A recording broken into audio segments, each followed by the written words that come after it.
Most freelancers significantly undercharge for their time. In this video, I'll outline how to avoid undercharging and how to ensure you get paid what you're worth.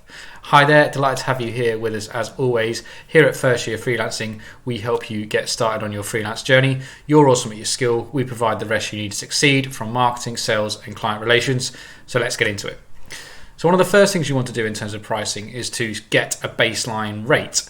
And you can do that by considering what you were previously on. Say if you were an employee, you can calculate your hourly rate, your daily rate, and try to get an equivalent for the service that you're now offering at the level of experience and skill set that you have.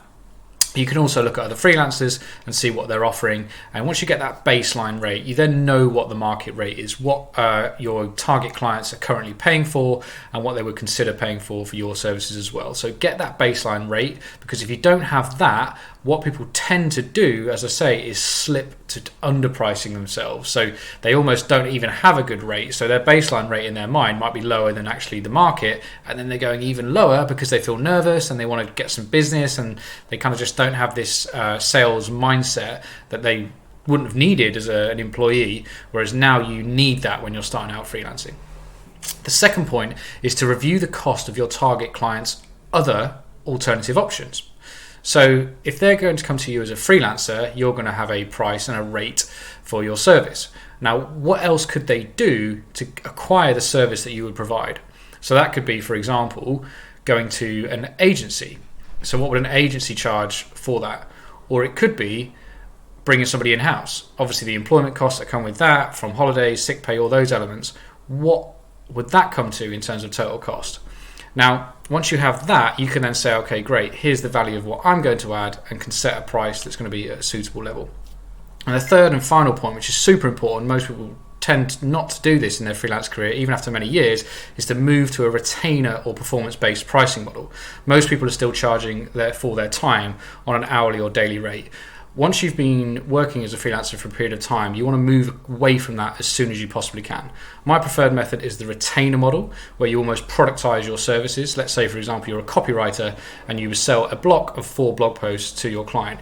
You can set a rate for how much that's going to be and bill and send that to your clients. And then the beauty of that in terms of your earning power and potential increases significantly, because as you get better at what you do, the amount of time will come down that you need to do it, but the client doesn't care about that, they care about the outcome. So you're going to make more money for your time and for the output that you're delivering.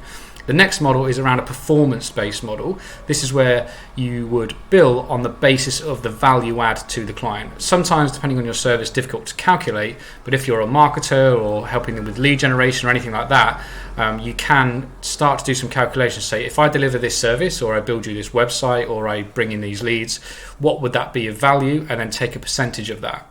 What you can get to an ideal scenario is to have a base kind of foundational income from retainers, and then have 2 or 3 kind of more speculative performance-based clients, but the upside of those can be significantly higher. And if you can build that, maybe an 80-20 percentage of kind of 80% retainers, 20% performance-based clients, you can really increase your potential freelance income.